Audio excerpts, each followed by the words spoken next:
যাত্রার শুরুটা 2 বছর আগের এই 25 জুনেই।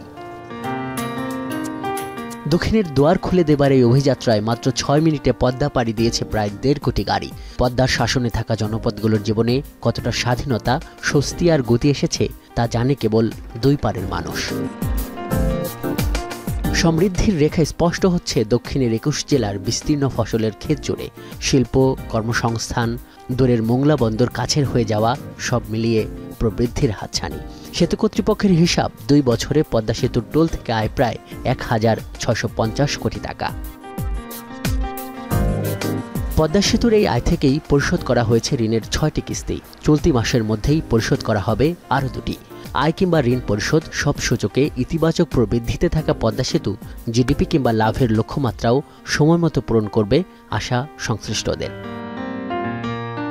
পদ্মা সেতুকে সংযোগ করা বিরতিহীন সড়ক রাজধানী ঢাকাকে প্রতিবেশী বানিয়ে দিয়েছে পদ্মা পাড়ের জেলাগুলোর।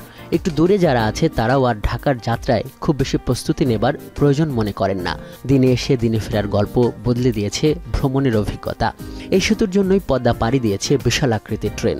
খুলনা থেকে ফরিদপুর, ঢাকার সঙ্গে রেলের নতুন সংযোগ তো তৈরি হয়েছেই, অপেক্ষা পুরো দক্ষিণকে এবার রেলের সুতোয় বাঁধার। আজহার লিমন, এখন ঢাকা।